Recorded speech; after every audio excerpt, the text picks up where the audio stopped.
This is Brian Bingham, a captain for the City of Cottage Grove, and today we're at Home Depot's parking lot. Hi Brian. Hello. What are we doing here today? Today we're going to land a helicopter from North Memorial. We're going to be using a landing zone area to land a helicopter to transport a patient to the hospital. So how many ambulance calls do you respond to annually in Cottage Grove?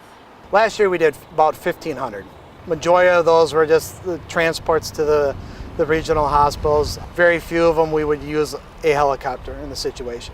So what reasons would there be a helicopter transport for? A great scenario is like the construction we're going through right now on 61, where we need to bring a person to, let's say, St. Paul very quick, and an ambulance isn't going to do the job with the traffic.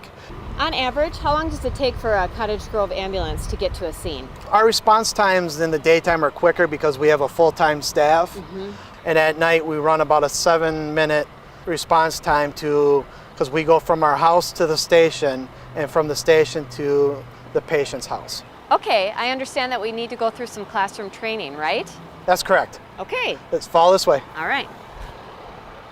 I'm here to talk about helicopter landing zone and safety.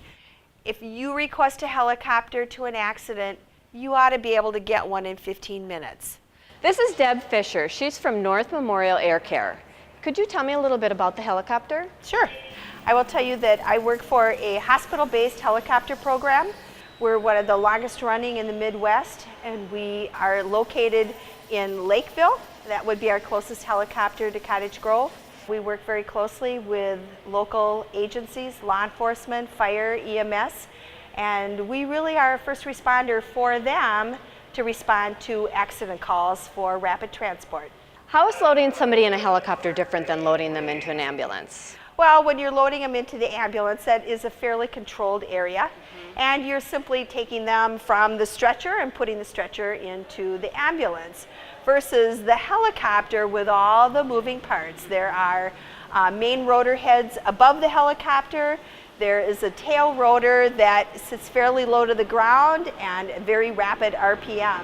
When we get called into an accident scene, our goal is to land, load the patient, and leave very quickly. And to do that, we'd like to keep the engines running on the helicopter, which means that the rotors are spinning. It's very safe if you understand how to work around it safely. And we really rely on the law enforcement, fire, and EMS to keep us safe so that we can accomplish that without shutting down the engines. Sure.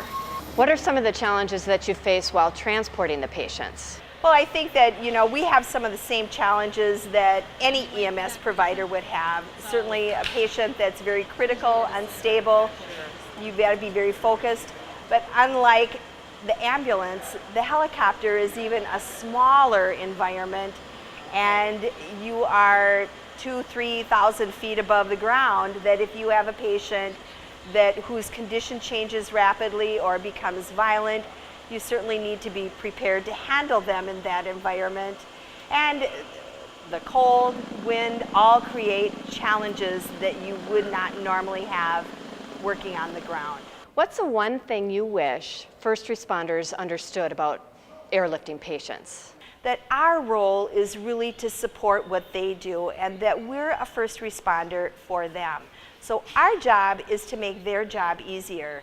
It doesn't cost you or the patient anything if we come.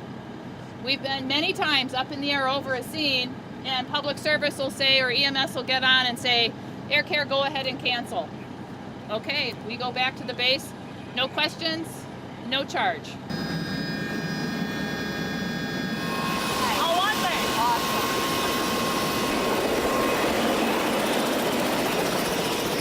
So Brian, that was an awesome experience. Thanks for letting me ride in the helicopter. That's great. I'm glad you had a fun time. Yeah. So as long as we're talking about EMS services, how many ambulances does Cottage Grove have? We currently have 3. We just ordered our 4th one. So how essential is this training for your firefighters? It's very important. At any time we can be called to an incident that we would have to land a helicopter. So for us to go through a refresher, and we have also a lot of new firefighters that have never been through this type of training. So it's very key for the people in their community that we learn this type of training. Well, thanks so much for having me tonight. It was a great experience for me. My pleasure. Okay. Till next time, I'm Cathy Mohr.